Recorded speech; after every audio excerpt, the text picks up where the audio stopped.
WBJ 2025 में जितने भी मेरे भाई एग्जाम देने वाले हैं उनके दिमाग में सिर्फ और सिर्फ दो ही सवाल है।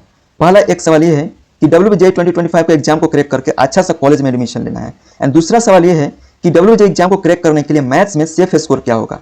तो चलो मैं एक बात बताता हूँ। एक मेरा दोस्त था, उसने मैथ्स को 4 से 5 घंटा डेली पढ़ता था और उसने एक कोचिंग भी ज्वाइन कर रखा था, और उसने इतना मेहनत किया और मॉक टेस्ट का जब रिजल्ट देखा ना, उसका एकदम इतना कॉन्फिडेंस डाउन हुआ। उसने एक्सपेक्ट भी नहीं किया था कि उसका ऐसा मार्क्स आ जाएगा। मतलब इतना खराब मार्क्स आया, सिर्फ और सिर्फ 5 से 6 गलतियां किया था, और वही गलती अब आपको नहीं करना है। तो मैं इस वीडियो में आपको एक अच्छा सा रोड मैप बताने वाला हूं, ताकि आप मैथ्स में WBJ एग्जाम में अच्छा स्कोर कर पाओगे और आपका एक अच्छा सा रैंक बन सकेगा, तब जाकर के आपको एक WBJ में अच्छा कॉलेज मिल पाएगा। तो वो क्या है स्ट्रेटेजी, चलो मैं आपको पूरा डिटेल में बताता हूँ। तो वीडियो को शुरू से लेकर के लास्ट तक देखना, आपको बिल्कुल 100% ये आपको बेनिफिट मिलेगा और आप अच्छा सा रैंक स्कोर कर पाओगे। तो चलो स्टार्ट करते हैं। सबसे पहला, जितने भी स्टूडेंट एग्जाम देते हैं WBJ का, उनका टारगेट होता है कि जादवपुर यूनिवर्सिटी को कैसे भी करके उनका एडमिशन हो जाए जादवपुर यूनिवर्सिटी में। और आपको पता है कि जादवपुर यूनिवर्सिटी कैसा कॉलेज, कैसा यूनिवर्सिटी है। सबसे पहला कि इसमें फीस जो लगता है बहुत ही कम लगता है और सबको इसको अफोर्ड कर सकता है। तो चलो आपको क्या करना है वो मैं बताता हूँ। सबसे पहला कि हम लास्ट वीडियो में बताया था कि आपको जादवपुर यूनिवर्सिटी के लिए कितना रैंक्स चाहिए, और मैं इस वीडियो में बताने वाला हूँ कि मैथ्स में, फिजिक्स, केमिस्ट्री में, स्पेशली मैं मैथ्स में बताने वाला हूँ कि आपको कितना स्कोर करना होगा और मैथ्स के लिए पूरा का पूरा स्ट्रेटेजी क्या होना चाहिए। तो चलो बताता हूँ मैथ्स के लिए। देखो क्या होता है, 2 पेपर होता है। एक होता है मैथ्स का, एक अलग पेपर होता है 2 आवर का, एंड फिजिक्स एंड केमिस्ट्री का कंबाइंड 2 आवर का एग्जाम होता है। हम इस वीडियो में बात करने वाले मैथ्स का। तो मैथ्स में देखो क्या होता है, मॉडरेट वेटेज चैप्टर का बात करेंगे। नेक्स्ट बात करेंगे हाई वेटेज चैप्टर कौन कौन सा है, और ये जो हाई वेटेज चैप्टर है ना, यही आपको जीत दिलाएगा और अच्छा रैंक दिलाएगा। तो चलो मैं वो दिखाता हूँ कि आपको सबसे पहले मैथ्स का पेपर कैसा होता है एंड फिजिक्स केमिस्ट्री का भी ओवरऑल पेपर कैसा होता है। पेपर का कैसा होता है, आपका कटिंग इसमें मिलेगा देखने को, कौन कौन सा सेक्शन में कितना मार्क्स स्कोर करना होगा, किसका क्या क्रिटेरिया होता है, उसको आपको देखना है आराम से। तो चलो बात करते हैं कि इस तरह का आपका पेपर देखने को मिलेगा कि कैटेगरी 3 कैटेगरी में आपका क्वेश्चन पेपर देखने को मिलेगा, कैटेगरी 1, कैटेगरी 2, कैटेगरी 3। कैटेगरी 1 में क्या होता है, सबसे पहले बात करता हूँ कि मैथ्स में जो 75 क्वेश्चन होता है और टोटल जो मार्क्स होता है तो 100 मार्क्स का होता है। तो 75 मार्क्स में वहाँ पे कैटेगरी 1 में बात करें तो यहाँ पे देखिए 50 क्वेश्चन होता है, और जो भी 50 क्वेश्चन होता है वो होता है आपका 1 मार्क्स का होता है। इसमें निगेटिव मार्किंग होता है, 1 मार्क्स। यदि ये क्वेश्चन सही करते हो तो आपको 1 मार्क्स मिलेगा, और कुछ गलती करते हो तो इसमें 0.25 आपका मार्क्स डिडक्ट हो जाएगा, मतलब निगेटिव मार्किंग भी उतना होता है। नेक्स्ट बात करते हैं कैटेगरी 2 में। तो आपका इसमें 15 क्वेश्चन देखने को मिलेगा, और ये जो क्वेश्चन होता है 2 मार्क्स का क्वेश्चन होता है। एक क्वेश्चन सही किए इसमें इस कैटेगरी का तो आपको 2 मार्क्स मिलेगा, और एक क्वेश्चन गलती कर दिए तो आपको -0.5 मार्क्स आपको निगेटिव मार्क मिलेगा, ठीक है।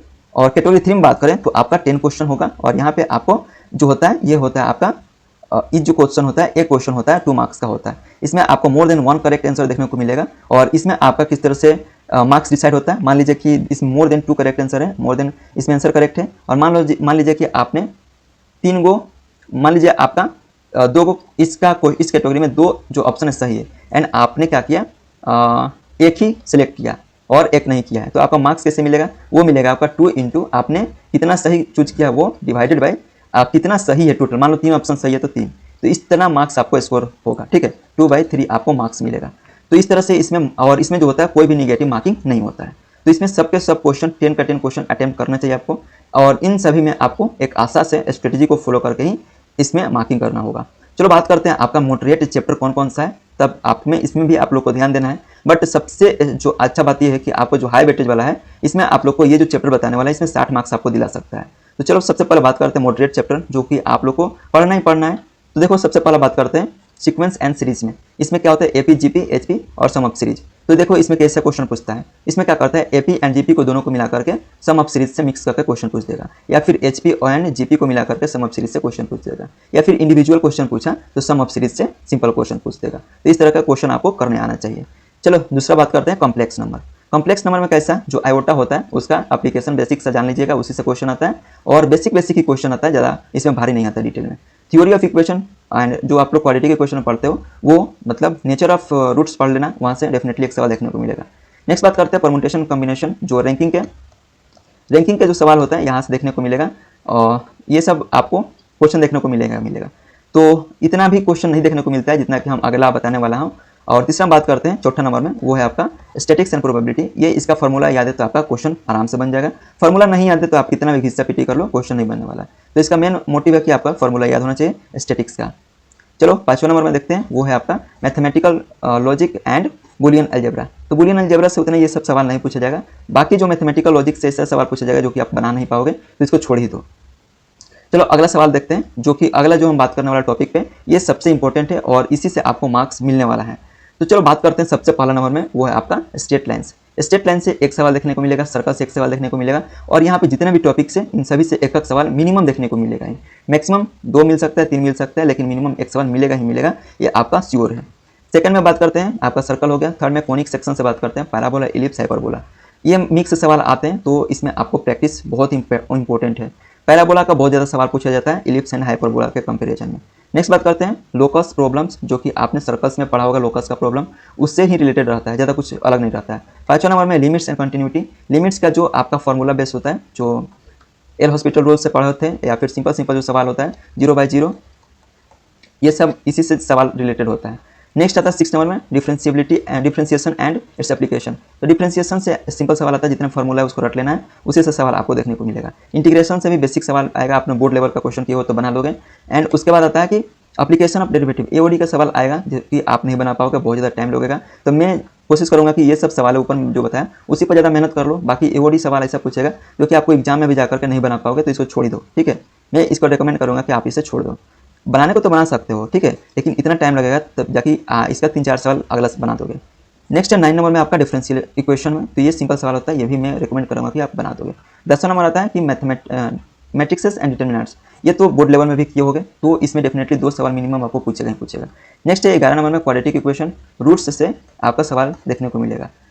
कॉम्प्लेक्स नंबर हमने बात कर लिया था, जो कि आयोटाक से, एंड इसका एप्लीकेशन देखने को मिलेगा सिंपल।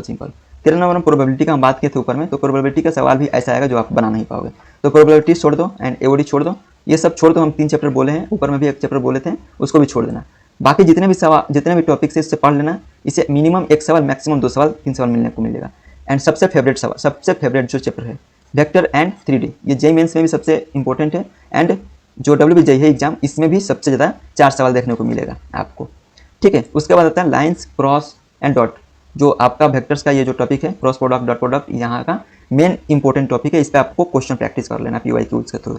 नेक्स्ट है trigonometric identity, height and distance से एक सवाल लिख लीजिए, आएगा ही आएगा। इनवर्स ट्रिग्नोमेट्री का 2 सवाल, एंड ग्राफ्स, इससे आपको क्वेश्चन देखने को नहीं मिलेगा ज़्यादा। चलिए अब बात करते हैं बेस्ट बुक क्या है। बेस्ट जो बुक है आपका, सबसे जो बेस्ट बुक है वो आपका क्या है, वो आपका क्या है,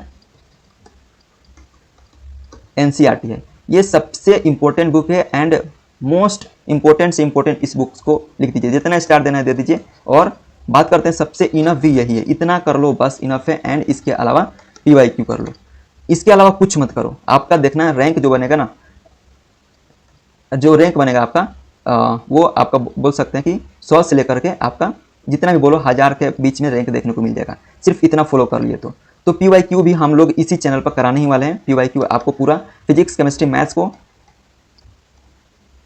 एंड मैथ्स का सब कुछ आपको इसी चैनल पर मिलेगा।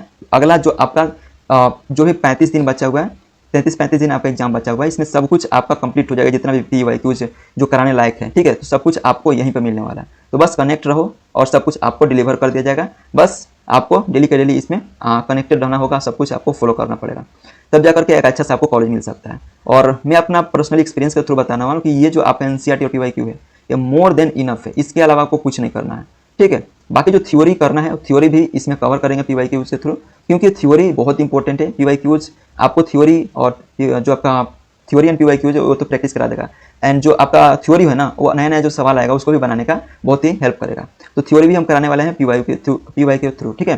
तो इसमें आपको अब क्या करना होगा, टाइम मैनेजमेंट सबसे ज़्यादा इंपॉर्टेंट की रोल फैक्टर होता है, वो आपका टाइम मैनेजमेंट ही होता है। देखो सबको एग्जाम पास तो कर लेते हैं, लेकिन बात आता है रैंक का क्या होता है, वो आपका टाइम मैनेजमेंट से ही मिलेगा। तो टाइम मैनेजमेंट कैसे करना है वो थोड़ा सा समझ लो यहाँ पे।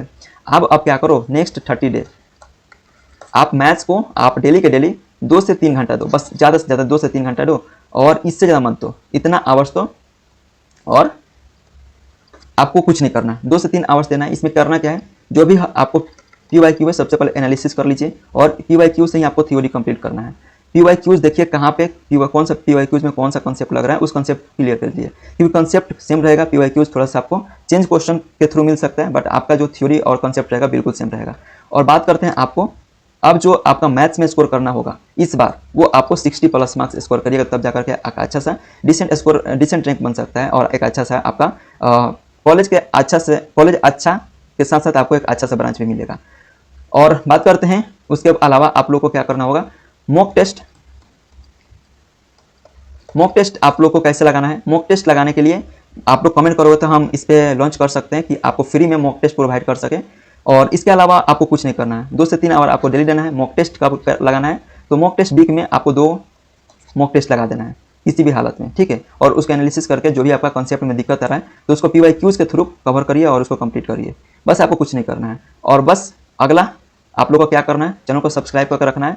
और एक बार तो आप एग्जाम दे दिए, उसके बाद भी आपको बहुत ज़्यादा काम करना होता है। आपका काउंसलिंग जो सबसे इंपॉर्टेंट होता है वो बहुत ही मैटर करता है। काउंसलिंग आप कैसे करते हो, कैसे कॉलेज का चूज करते हो रैंक के हिसाब से, वो बहुत मैटर करता है। तो इस चैनल पर सब कुछ आप लोगों को प्रोवाइड किया जाएगा और बिल्कुल आसानी से, जो हम लोगों ने पूरा एकदम अपने एक्सपीरियंस के थ्रू इस पर आप लोग को प्रोवाइड करेंगे। तो बिल्कुल चैनल को सब्सक्राइब करके इससे कनेक्टेड रहना है, टेलीग्राम चैनल भी ज्वाइन कर लेना है। और चलिए मिलते हैं नेक्स्ट वीडियो में। Thank you so much video देखने के लिए, और चैनल पर नहीं तो जरूर डेफिनेटली सब्सक्राइब कर लीजिएगा और कमेंट करके बताइएगा कि आप लोग को कौन सा कॉलेज टारगेट कर रहे हो। Thank you.